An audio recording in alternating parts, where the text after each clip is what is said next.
So I've had the pleasure of spending the last week here, which is pretty amazing. A lot of history, a lot of culture. And I think the character of Vlad the Impaler has a really rich background. And Dracula Untold specifically, it's kind of cool how it dips into that history. But even with for people that are unaware of that, what do you think it is about the character of Dracula that just makes it so enticing for audiences? Well, I mean, first of all, we have to credit Bram Stoker himself, the man who put this character on paper and wrote that amazing story, and was influenced greatly by this real figure of Vlad Tepes, or Vlad the Impaler, who lived in this region where we are today. So there's many reasons, I guess, why he's as popular as he is, and I think that popularity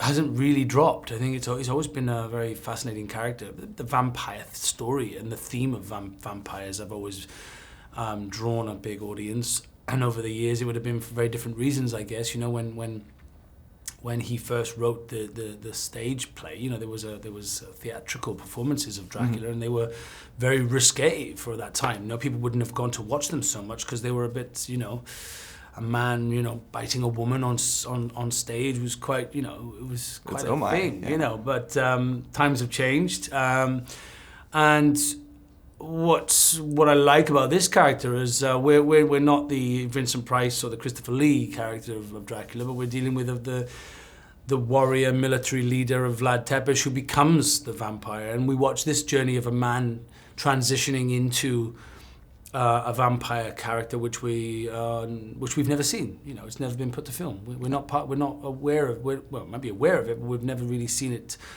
done in a film of this size and capacity. So yeah, absolutely. And in that kind of regard, it's almost like a snowball effect, where it's just gaining traction, all this history. Now we're just adding some of the real history into it, and that makes it all that much more enticing. Yeah, and like you said, you know, you've just spent some time here in Bucharest and Romania, which, you know, was Wallachia. This area was Wallachia. Bucharest was right in the middle of it. And you've been to his hometown of Târgoviște and all these wonderful places, which we I don't want to talk brag, about. you know, but yeah. I know, you're very lucky. You know, I've never visited any of those places. I was sent straight to Belfast from New Zealand and straight to a training camp, which I never... So I had no chance to see the real place. And again, I'm here, and I'm not going to get to see it this time, but I'm coming back now. You've all whet my appetite. I think one of the cool aspects of this movie is to see the physicality of Dracula. You know, he's a very suave character, we know this, but in this film we actually see get rough, like, you know, see his battle skills in play. Right, exactly. I mean, we're so used to seeing the old Dracula, you know, the one that Bram Stoker wrote about 400 years after Vlad died, you know, which is great, but we're so used to seeing this man who floats about and, you know, has lived a very quite well-coiffed hair, and, you know, looks like he's lived for many hundreds of years.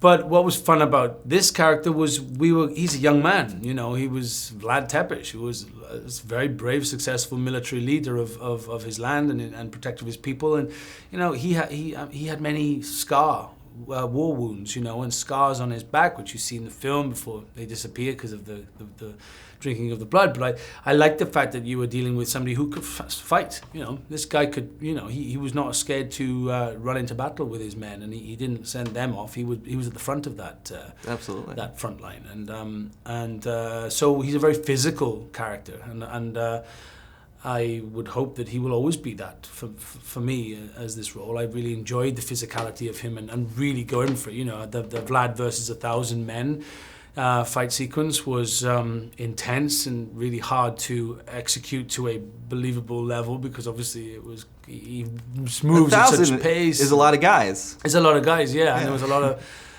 of sticks and sharp objects being swung about. So it was. I think they're called swords. Are they called swords? Oh, right. I should check that one out. Yeah, I should know that really. I think there's an extra piece in the bonus features on the DVD, which is coming out, which shows how we created that full fight sequence, and it took weeks. What did you have to do in preparation for the role beforehand, as far as maybe choreography or maybe just getting yourself fit or in shape or anything like that? Well, both of those things became like a daily part of my schedule, really. Before we started shooting, I was there for 4 weeks, I think it was, before we started principal photography. I was training every day with my trainer.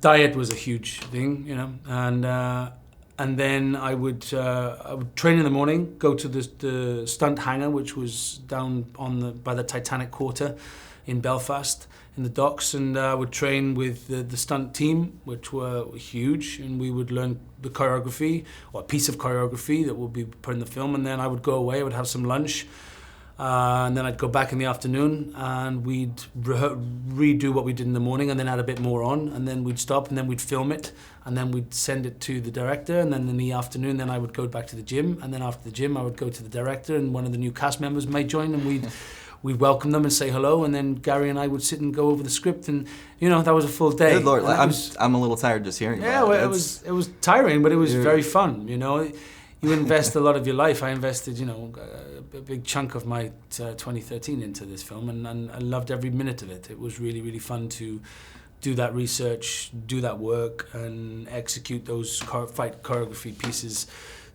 pieces to the best of my ability.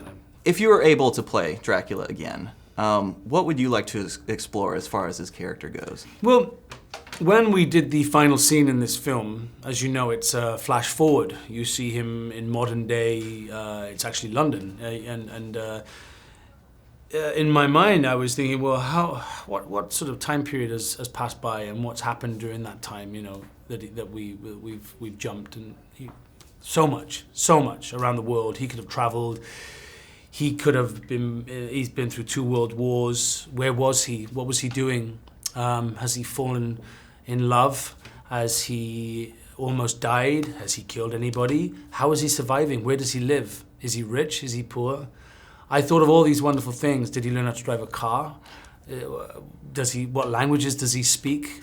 Did he meet any famous character from history? Did he meet Bram Stoker? Did he watch the Bram Stoker story happening?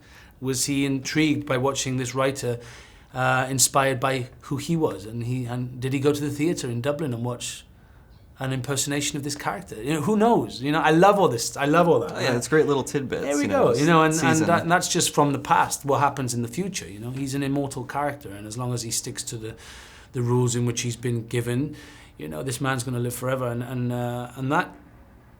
that's for me, it's a terrifying thought of being so lonely, and moving through time and watching people that you may get to know die, and there's nothing you can do about it.